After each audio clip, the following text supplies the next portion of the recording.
Hello, good afternoon. অনেকের কাছে শুনেছিলাম ছোট থেকে বড় হয়ে গেলে নাকি সময়ের সাথে সাথে মানুষের এক্সাইটমেন্ট কমে যায়, জন্মদিন বলো কি দুর্গাপুজো নিয়ে।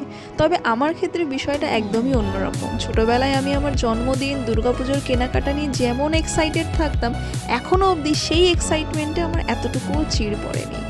এইবার দুর্গাপুজোর জন্য মিন্ত্রাতে যে লাস্ট যে সেলটা দিল, সেখান থেকে আমি দুটো ড্রেস কিনেছিলাম। এই ড্রেসটা আর একটা স্কার্ট অ্যান্ড টপসের সেট কিনেছিলাম।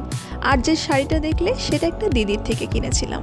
এবার যদি আসি ড্রেসটার কোয়ালিটি নিয়ে, মিন্ত্রার প্রোডাক্ট কোয়ালিটি নিয়ে আমার কোনোদিনই কোনো অবজেকশন ছিল না। ড্রেসটা বডি হাগিং, যতটা সফট ততটা সুন্দর। যদি এই ড্রেসটা তোমাদের ভালো লাগে আমাকে অবশ্যই কমেন্ট করো, আমি লিংক দিয়ে দেবো। পুজোর শপিং পুজোর মাস অবধি ফেলে না রেখে আমি আগে থেকে অল্প অল্প করে কিনে রাখার চেষ্টা করি। তোমাদের কার কার মধ্যে এই এক্সাইটমেন্টটা এখনও রয়ে গেছে অবশ্যই কমেন্ট করে জানাতে ভুলো না কিন্তু। স্কার্ট, টপ আর শাড়ির রিভিউ আমি নেক্সট রিলে আপলোড করছি। প্রত্যেকে ভালো থেকো, টাটা।